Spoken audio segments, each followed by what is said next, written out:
بسم الله الرحمن الرحيم. الحمد لله رب العالمين. اللهم صل وسلم وبارك على محمد وعلى آل محمد.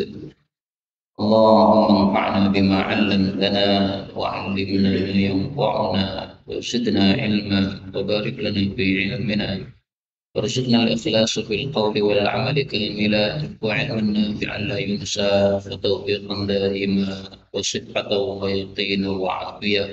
آمين يا رب العالمين. Alhamdulillah kaum muslimin rahimani wa rahimakumullah, telah selesai kita melakukan puasa hari Arafah.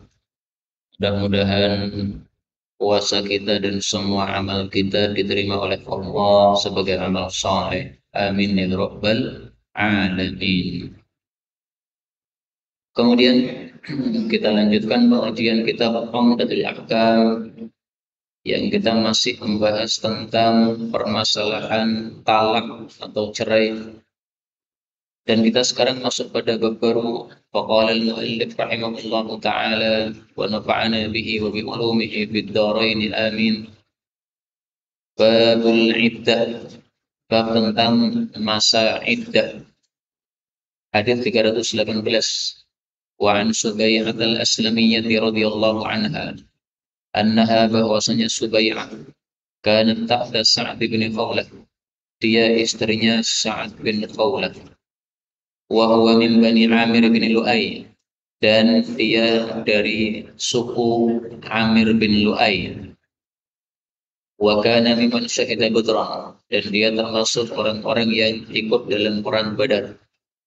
Wa tuwfiya anha, maka Sa'ad wafat meninggalkan istrinya fi hajjatil wada, pada haji wada yang terjadi tahun 10 Hijriah. Kalau perang Badar tadi terjadinya pada tahun 2 Hijriah. Wa hiya hamilun, dalam keadaan istrinya hamil. Falam tanshab, maka tidak tinggal lama, an wada'at hamlaha, dia melahirkan janinnya, ba'da wafatih, setelah kematian suaminya. Dalam riwayat yang lain disebutkan setelah 40 hari dari kematian suaminya. Falamma, maka tatkala ta'allat min nifasiha, dia sudah selesai dari nifasnya. Tajammalat lil khutbah, maka dia pun berdandan untuk para laki-laki yang akan melamarnya. Fadakhala 'alaiha Abu Sanabil ibnu Ba'kak, maka masuklah kepadanya Abu Sanabil, ini ibni salah, maksudnya ibnu Ba'kak, rajulun min Bani Abdiddar, dia seorang laki-laki dari suku Abdiddar. Faqala laha, maka Abu Sanabil berkata kepadanya, Mali araki mutajammilah, kenapa saya lihat Anda sudah berdandan? La'allaki turajjinan nikah, barangkali kamu pengen menikah. Wallahi ma anta binakih, demi Allah kamu tidak boleh menikah. Ma anti, tidak boleh engkau menikah. Hatta tamra 'alaika arba'atu ashrin wa ashrun, sampai lewat bagimu 4 bulan 10 hari, yaitu masa iddahnya. Qalat Subai'ah, berkata Subai'ah, falamma qala li hadzalik, maka tatkala dia mengatakan kepada saya hal itu, jama'tu 'alayya thiyabi, saya kumpulkan bajuku, maksudnya saya pakai bajuku. Hina amsaitu, ketika aku masuk waktu sore.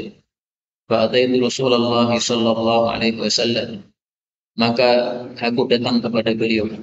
Fasa'altuhu an dzalik, maka aku tanya kepada Nabi tentang hal itu. Fa'aftani bi anni qad halaltu, maka beliau memberi fatwa kepadaku bahwa aku sudah halal, maksudnya sudah boleh menikah.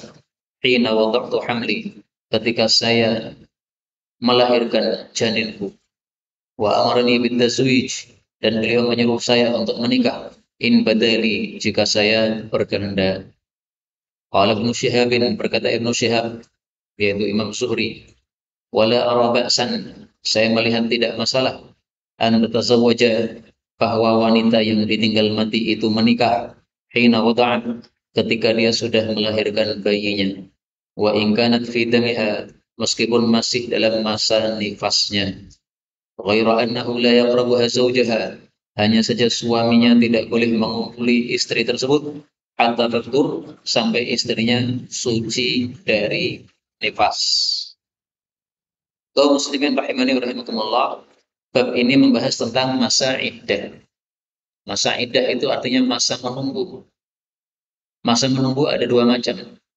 Masa menunggu seorang wanita yang dicerai oleh suaminya, dan masa menunggu seorang wanita yang ditinggal mati oleh suaminya. Yang kita bahas dalam hadis yang barusan kita baca tadi adalah masa iddah bagi wanita yang ditinggal mati suaminya. Berapa lama dia harus menunggu untuk boleh menikah lagi dengan orang lain setelah matinya suami. Jadi dalam Islam, seorang wanita ketika ditinggal mati suaminya tidak boleh langsung menikah kecuali menyelesaikan masa iddahnya. Adapun laki-laki tidak ada masa iddah. Maka seorang laki-laki istrinya mati, besoknya dia menikah boleh. Bahkan seandainya matinya hari Ahad, dikuburkan jenazah istrinya, habis itu langsung pergi ke tempat wanita yang belum menikah, dia melamarnya, tidak masalah. Melamar di hari kematian istri, boleh, gak apa-apa. Meskipun agak aneh. Nah, maka ringkasnya, masa iddah bagi wanita yang ditinggal mati oleh suaminya itu ada dua macam. Yang pertama, apabila wanita itu dalam kondisi hail. Hail itu tidak hamil. Maka masa iddahnya adalah 4 bulan 10 hari. Kondisi yang kedua, apabila wanita itu adalah wanita yang hamil. Maka masa iddahnya adalah sampai melahirkan. Berarti masa iddah wanita hamil ini bisa lebih cepat daripada 4 bulan 10 hari, bisa juga lebih lama daripada 4 bulan 10 hari.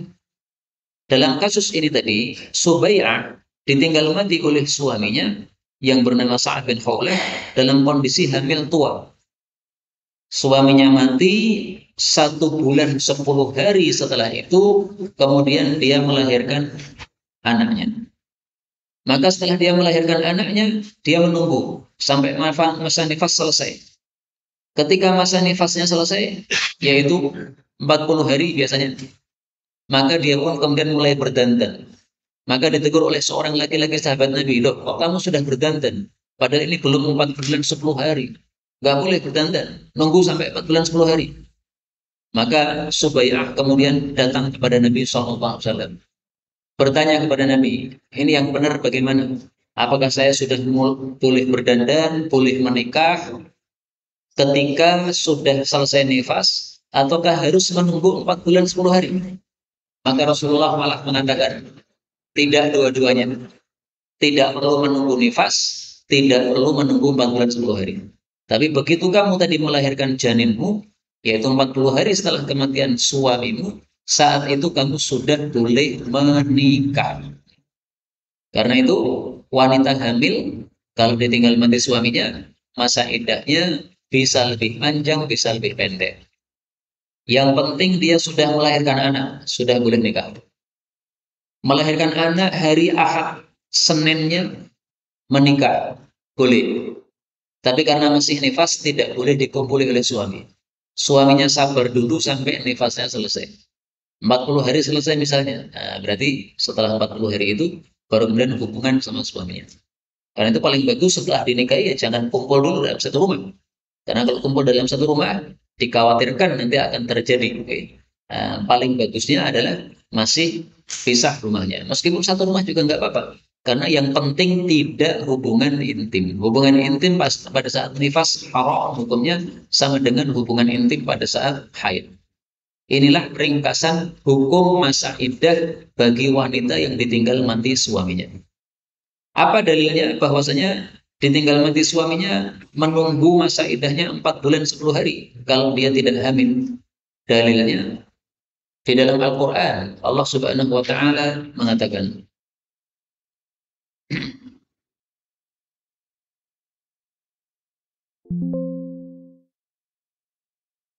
yaitu pada surat Al-Baqarah ayat 234. Walladzina yutawaffawna minkum, orang-orang yang mati di antara kalian, wa yadharuna azwajan, meninggalkan istri, yatarabbasna bi anfusihinna arba'ata ashhurin wa ashra. maka dia menunggu 4 bulan 10 hari, yaitu jangan nikah dulu selama 4 bulan 10 hari. فَإِذَا بَلَغْنَ أَجَلَهُنَّ فَلَا جُنَاحَ عَلَيْكُمْ فِيمَا فَعَلْنَ بِأَنفُسِهِنَّ بِالْمَعْرُوفِ. Kalau sudah selesai masa iddahnya tadi 4 bulan 10 hari, maka tidak ada dosa untuk mereka melakukan pernikahan itu. Silahkan, karena sudah selesai masa iddahnya. Nah, ayat ini tidak membicarakan apakah hamil atau tidak hamil, tapi berlakunya hanya untuk yang tidak hamil. Kenapa? Karena untuk yang hamil ada ayat yang lain. Allah Subhanahu wa taala mengatakan hatta yadh'na hamlahun pada surah At-Talaq ayat 4. Wa ulatul ahmali ajaluhunna ay yadh'na hamlahun. Wanita-wanita yang hamil maka masa iddahnya adalah sampai melahirkan. Loh, ini kan tentang cerai. Baik, ayat ini tentang cerai. Tapi ternyata Allah Subhanahu wa taala, ternyata Nabi Muhammad SAW menjelaskan bahwa wanita yang ditinggal mati pun juga sama, yaitu dalam hadis yang sahih ini Nabi SAW mengatakan halaltu hina wada'tu. Kamu sudah boleh nikah ketika kamu melahirkan putra. Kaum muslimin rahimani wa rahimakumullah, inilah kisahnya Subai'ah al-Aslamiyah, seorang istri dari Sa'ad bin Khawlah yang Rasulullah Shallallahu Alaihi Wasallam menyayangkan kenapa Sa'ad bin Khawlah ini matinya di Mekah. Karena Sa'ad bin Khawlah ini asalnya orang Mekah, kemudian dia hijrah ke Madinah. Tapi ketika ada Fathu Makkah, ketika ada Haji Wada', maka dia ikut Haji Wada' ke Mekah. Ternyata matinya di Mekah. Orang mati di Mekah otomatis dikuburkan di Mekah. Nah, disayangkan oleh Nabi. Kenapa? Karena dia sudah meninggalkan Mekah untuk hijrah, ditinggalkan karena Allah. Ternyata malah matinya kembali ke tempat semula. Karena itu Rasulullah SAW kasih peraturan bagi yang sudah hijrah dari Mekah ke Madinah, maka selesai haji harus segera pulang. 3 hari saja dia diberi kesempatan. Habis itu harus segera pulang. Kenapa? Dikhawatirkan seperti nasibnya Sa'ad bin Khawlah, dia akan mati di kota Mekah, padahal sudah dia tinggalkan kota Mekah itu karena Allah Subhanahu wa taala. Dari sini juga kita ambil pelajaran, sesuatu yang sudah kita persembahkan untuk Allah, itu jangan diambil lagi. Korban misalnya, sudah kita persembahkan untuk Allah, korban Idul Adha. Maka jangan diambil lagi dengan cara penjualan dagingnya atau kulitnya. Tidak boleh. Nah, kalau dimakan gimana? Dimakan diperbolehkan, tidak ada masalah. Meskipun sudah kita persembahkan untuk Allah, tapi Allah sedekahkan untuk kita. Ya, sudah saya terima persembahanmu, tapi sekarang kamu saya kasih, silahkan dimakan. Allah memberikan kita izin untuk makan. Maka hanya boleh kita melakukan yang diizinkan saja. Yang tidak diizinkan tidak boleh. Dijual tidak boleh. Tidak usah diikuti pendapat Abu Hanifah yang mengatakan kulitnya boleh dijual, yang penting tidak dengan duit, dengan bumbu dan sebagainya. Itu kan pendapat Abu Hanifah. Pendapat Nabi tidak begitu. Apalagi pendapat Atha, Imam Atha mengatakan kulit korban boleh dijual. Dengan uang pun nggak apa-apa. Sebagian lagi mengatakan boleh dijual, tapi kemudian uangnya jangan dipakai, tapi sedekahkan kepada orang miskin. Udah, nggak usah macam-macam itu. Rasulullah sudah mengatakan, man ba'a jilda udhiyatihi fala udhiyatalah. Siapa menjual kulit korbannya, maka tidak ada korban bagi dia. Maka jangan dijual. Diberikan boleh. Nah, nanti orang yang diberi boleh menjualnya, dipersilahkan. Kemudian pelajaran yang kedua dari hadis ini adalah bahwa seorang laki-laki sahabat Nabi SAW bernama Abu Sanabil bin Ba'kab. Ini menegur kepada Subai'ah ketika melihat Subai'ah ini mulai berdandan. Karena dia merasa dia sudah selesai masa iddahnya. Nah, dari sini kita ambil pelajaran bahwa selama dalam masa iddah, wanita tidak boleh berdandan. Suaminya mati, nah, selama 4 bulan 10 hari ini tidak boleh berdandan. Berdandan gimana? Pakai celah, jangan. Para wanita biasanya pakai apa? Pemerah bibir.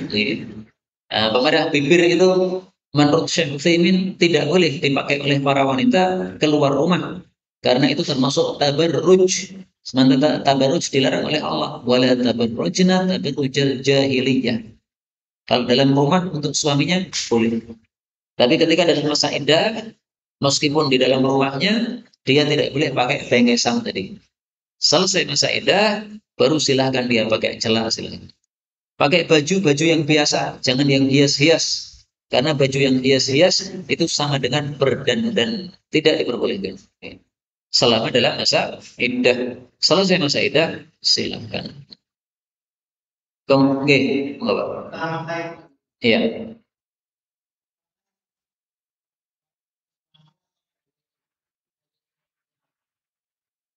Masa iddah itu dicerai maksudnya atau ya, mulai dia dicerai oleh suaminya dengan ucapan suami, kamu saya cerai. Misalnya dia mencerainya awal bulan Muharram, tanggal 1 Muharram. Maka mulai ngitungnya adalah tanggal 1 Muharram, itu mulai masa iddah. Tidak menunggu surat dari apa? Negara. Karena surat itu hanya sekedar formalitas. Sama dengan pernikahan. Saya diakadkan dengan istri saya oleh bapaknya beliau, bapaknya istri saya. Itu sudah sah. Saya sudah serumah sama istri saya sudah mengumpuli istri saya. Baru setelah itu, besok paginya saya datang ke KUA. Pak, saya sudah menikahi perempuan ini. Yang menikahkan adalah ini bapaknya beliau. Nah, sekarang kami datang untuk minta surat dari KUA. Nah, terserah nanti KUA-nya. KUA-nya kasih surat karena sudah percaya boleh. KUA-nya tidak percaya karena ragu-ragu iki wong sapa ora kenal aku. Tak baleni akadke meneh nggih monggo. Jadi kalau diangkatkan lagi boleh, itu karena dia apa namanya tidak ngerti siapa kita, dia khawatir bahwa ini belum nikah, malah rentang-renteng ke sana kemari, maka dia nikahkan lagi ya nggak apa-apa. Tapi itu sebenarnya tidak perlu. Kenapa? Sudah ada akad yang sebelumnya itu yang sah. Demikian oke. Jadi formalitas itu hanya sekedar untuk urusan kita dalam sebagai rakyat Indonesia saja. Monggo.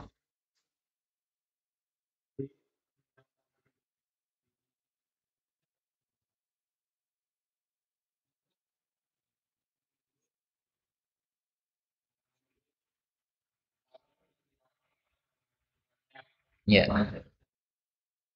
Kalau cuma nembung saja itu belum sah. Maka tidak boleh rentang-renteng, goncang-gonceng, haram. Haram, kenapa haram? Orang tutup ujung atau gonceng. Dan itu biasa terjadi di Indonesia. Kok wis goncengan? Wis tak lamar. Le, lamar kok goncengan. Orang belum diangkatkan, haram dosa. Nonton tok itu dosa, apalagi gonceng. Apalagi berjabat tangan, apalagi mencium, wis tambah dosa kabeh nih. Nah, maka banyak orang Indonesia ini dosa gara-gara apa? Nggak pernah belajar agama sehingga merasa sudah sah padahal baru nembung tok saja. Nggak boleh, nggak boleh. Baik, 319. Wa an Zainab binti Ummi Salamah radhiyallahu anha qalat, "Tufiya wafat Hamimun li Ummi Habibah." Suaminya Ummu Habibah. Oh, maaf, maaf. Hamimun bukan apa? Bukan suami ya. Hamimun ini adalah kerabatnya li Ummi Habibah, Ummu Habibah. Fada'at bisufrah. Maka dia minta minyak sufrah. Minyak sufrah itu minyak untuk para wanita tidak berbau tetapi berwarna kuning.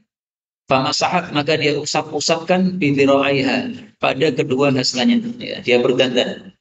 Faqalat maka dia mengatakan innama asna'u hadza tiada lain saya melakukan ini li'anni sami'tu Rasulullah sallallahu alaihi wasallam yaqul karena saya mendengar Nabi bersabda la yahillu limra'atin tidak halal bagi seorang wanita tu'minu billahi wal yawmil akhir yang beriman kepada Allah dan hari akhir antuhidda ala mayyitin untuk bergabung atas seorang yang mati fauqa thalathin di atas 3 malam. Jadi salasin maksudnya salasi layalin 3 malam. Illa ala zaujin kecuali atas kematian suami.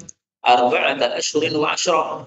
Maka wajib bergabung 4 bulan 10 hari. Kaum muslimin rahimani wa rahimakumullah.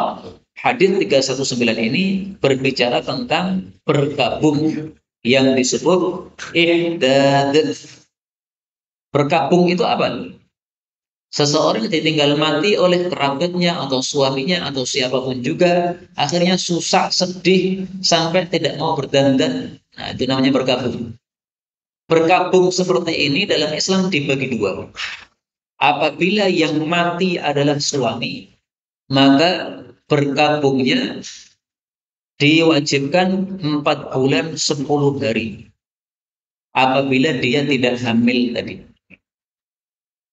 Apabila yang mati bukan suami, maka berkabungnya tidak wajib. Tetapi mubah, boleh. Tidak berkabung juga boleh. Jadi berkabung atas kematian orang itu ada yang wajib, ada yang boleh. Kalau yang mati adalah suami, wajib malah tidak boleh berdandan. Wajib berkabung, wajib tidak berdandan selama 4 bulan 10 hari, yaitu sesuai masa iddahnya yang berlaku untuk dia. Adapun kalau yang mati bukan suami, misalnya bapaknya, seperti dalam kasus ini. Ini yang dimaksud hamimun ini adalah bapaknya. Bapaknya wafat, maka dia tidak memakai parfum. Tapi setelah 3 malam, dia pakai parfum. Kemudian dia mengatakan, sebenarnya saya itu nggak butuh parfum saya, sebenarnya. Tapi Rasulullah Shallallahu Alaihi Wasallam karena beliau mengatakan tidak halal bagi seorang wanita ketika ditinggal mati oleh seseorang untuk berkabung lebih dari 3 malam, maka saya khawatir saya termasuk melanggar hadis ini. Maka setelah 3 malam akhirnya dia pakai parfum coklat, parfum kuning dioleskan pada tubuhnya supaya dia tidak termasuk orang yang berkabung. Lah kenapa seorang wanita kok berkabung atas selain suaminya hanya boleh maksimalnya 3 malam? Kok tidak boleh lebih? Karena dia punya suami. Kalau dia berkabung lebih dari 3 malam, kasihan suaminya. Suaminya melihat istrinya ratau dandan. Artinya anyel oleh suaminya. Oh, bapak mati ke surat dandan. Nah, maka oleh Islam dibatasi. Seorang wanita yang mati bukan suaminya boleh kabung boleh, tapi maksimal 3 malam. Lebih dari 3 malam la yahil, tidak halal alias haram alias dosa. Dosa kenapa? Pertama karena melanggar aturan Nabi, kedua karena dia tidak menjaga hak suaminya. Suaminya perlu untuk melihat istrinya berdandan supaya menarik, supaya menyenangkan. Nah, maka dia tidak berdandan ini menyusahkan hati suaminya, mendolimi hak suaminya. Demikian Islam, Masya Allah, sangat indahlah agama Islam ini. Aturannya betul-betul sangat jelas untuk kehidupan manusia, dari laki-laki maupun perempuannya. Kita lanjutkan. 320. An Ummi Athiyyah radhiyallahu anha anna Rasulullah sallallahu alaihi wasallam qala la tuhidda imra'ah, janganlah bergabung seorang wanita ala mayyitin, atas siapapun yang mati, fawqa thalathin, di atas 3 malam, illa ala zaujin, kecuali untuk kematian suami, arba'ata asyurin wa asyra, maka wajib bergabung 4 bulan 10 hari, maksudnya sesuai masa iddahnya. Terus berkabung itu, selama berkabung itu gimana? Wala talbasu, dia tidak memakai tauban masbuhon, baju yang sudah dicelup, yaitu dicelup dengan warna yang menarik sehingga termasuk berdandan. Illa thawba asbin, kecuali baju asbin. Baju asbin itu adalah baju buatan Yaman yang dicelup dengan warna adalah benangnya sebelum dibuat kain, maka dimaafkan, boleh. Wala taktahil, jangan bercelak. Kenapa? Bercelak termasuk berdandan, menyebabkan wanita ini dilirik oleh laki-laki yang melihatnya, menyebabkan laki-laki pada tertarik untuk menikahi dia, maka nggak boleh. Wala tamassu tiban, tidak boleh pakai parfum. Illa idza tahurat, kecuali kalau dia suci dari haid, maka boleh pakai nubzatan, sedikit, min kustin, dari parfum kusut, au alfarin, atau parfum alfar. Jadi selama bergabung ini intinya 2. Satu, selama masa iddah ini intinya 2. Satu, tidak berdandan. 2, tidak keluar rumah. Kecuali kalau keperluan diperbolehkan. keperluan agama maupun keperluan dunia. Keperluan agama, misalnya menghadiri pengajian, boleh. Tapi tadi jangan berdandan. Pakai baju yang biasa-biasa saja, yang tidak menyebabkan orang tertarik. Contoh keperluan dunia, misalnya belanja, boleh belanja. Tapi tadi jangan berdandan, pakai baju biasa-biasa saja, yang kira-kira tidak menyebabkan orang jadi tertarik untuk menikahi dia. Maka dua ini harus diperhatikan selama masa iddah, tidak boleh berdandan dan tidak keluar rumah. Mari kita buka penjelasan para ulama dalam masalah ini dalam kitab fikih yang terkenal di Indonesia, namanya Fikih Matan Abi Syuja. Tulis Mulazamatul Bait. Wa 'alal mutawaffa 'anha zawjuha, wanita yang ditinggal mati oleh suaminya, wal mabtutah, dan juga wanita yang sudah dicerai total oleh suaminya, maka wajib apa? Mulazamatul baiti, melazimi rumah, yaitu tidak keluar rumah, illa lihajah, kecuali untuk hajat. Maka hajat boleh keluar rumah. Selesai hajat pulang lagi.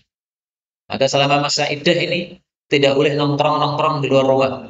Mau nongkrong dalam rumah. Karena kalau nongkrong di luar rumah seolah-olah mengatakan siapa mau menikahiku silahkan. Seolah-olah begitu. Maka jangan nongkrong di depan rumah. Meskipun nggak ada tulisannya siapa mau menikahiku silahkan, nggak ada. Tapi sikap dia itu mengatakan seolah-olah siapa mau menikahi saya silahkan, nggak boleh. Nabi memperkecualikan di sini, kecuali kalau suci dari haid, terpaksa dia perlu pakai parfum, nggak apa-apa. Zaman dulu, mohon maaf, wanita belum ada softtek seperti zaman sekarang. Maka ketika dia mengalami haid, darahnya itu mohon maaf, netes-netes sampai ke pahanya, ke kakinya gitu. Jadi area paha ini ada aliran darah. Sehingga nanti selesai haid, itu akan membekas merah pada pahanya, pada kakinya gitu.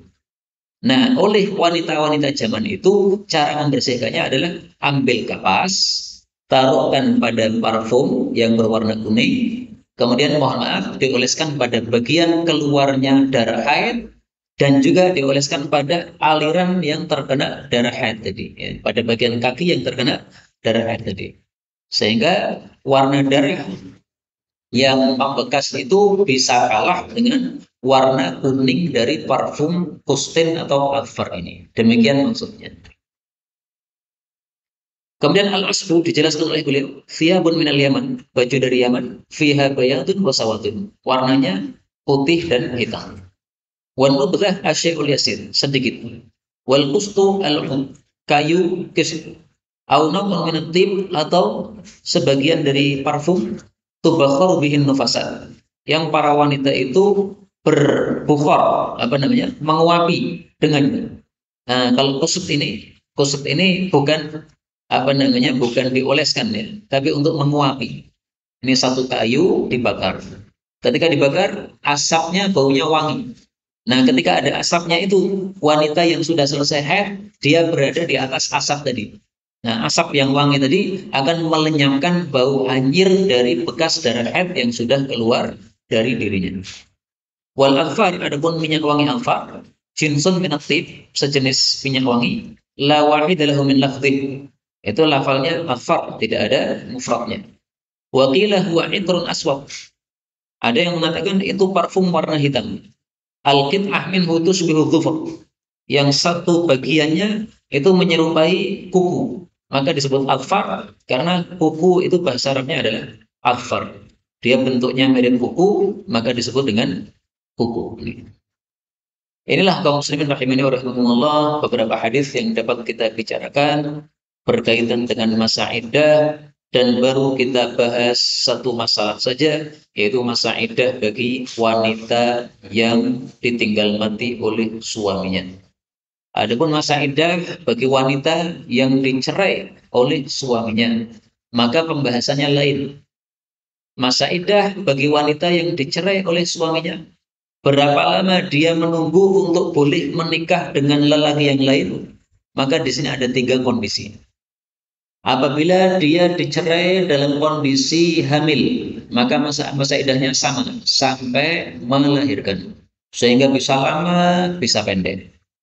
Apabila dia tidak kondisi hamil dan dia masih aktif haid, maka masa iddahnya menunggu 3 kali haid. Apabila dia tidak hamil tapi sudah tidak haid atau belum haid malam karena masih kecil tapi sudah jadi seorang istri, maka masa iddahnya adalah 3 bulan. Jadi 3 bulan, 3 kali haid atau sampai melahirkan. Nah, 3 bulan ini dengan 3 kali haid hampir sama, jaraknya hampir sama. Karena kan biasanya wanita itu haidnya setiap bulan 1 kali. Nah, menunggu 3 kali haid itu mirip dengan menunggu 3 bulan. Tapi memang aturannya seperti itu. Wanita sudah usia 50 tahun, dicerai suaminya. Boleh lagi menikah enggak? Boleh, asalkan masa iddahnya sudah selesai. Yaitu menunggu sampai tadi 3 bulan. Nah, 3 bulan setelah itu silakan untuk menikah lagi dengan orang lain. Boleh, karena masa iddahnya sudah habis. Tapi kalau dalam masa iddah ini suami ingin rujuk, maka istri tidak bisa menolak. Karena Allah Subhanahu wa taala mengatakan wa du'ulatuhunna ahaqqu bi raddihinna fi dzalika in aradu islahan. Suaminya lebih berhak untuk merujuk istrinya dalam hal itu apabila mereka menghendaki perbaikan. Suaminya sudah tidak marah lagi, pengen rujuk sama istrinya. Belum selesai 3 bulan, maka istrinya yang sudah 50 tahun yang sudah tidak haid tadi oleh suaminya dirujuk. Saya rujuk saja sama kamu. Ya. Ternyata tanpa istri ya serah pena. Serah apa pakai istri yang penting meskipun kurang apa namanya kurang sedikit tapi nggak apa-apa. Akhirnya menikah lagi, rujuk lagi. Tidak boleh wanita menolak, tidak boleh. Tapi kalau masa iddah sudah selesai, kemudian istri sudah tidak berada di rumah suami lagi, sudah kembali ke rumah ibunya, maka kalau si laki-laki ingin menikah lagi, wanita boleh menolak. Saya ingin rujuk sama kamu. Nah, wanita boleh mengatakan orang gelem. Aku orang bakal balik ke kowe ra gelem. Nah, boleh seperti itu boleh. Tapi rujuk juga boleh. Ya baiklah kita rujuk saja daripada kita pisah malah anak-anak kita yang terlantar rujuk lagi saja. Nah boleh, tidak ada masalah silakan. Yang penting itu aradu islahan, menghendaki kebaikan, jangan menghendaki keburukan. Inilah yang dapat kita pelajari pada pertemuan kali ini. Benarnya dari Allah Ta'ala. Kalaupun ada salahnya, fa'astaghfirullahaladzim li walakum. Sisa waktu, kalau ada perbahasan, baik seputar masalah ini, atau masalah korban, atau masalah Idul Adha, dipersilahkan.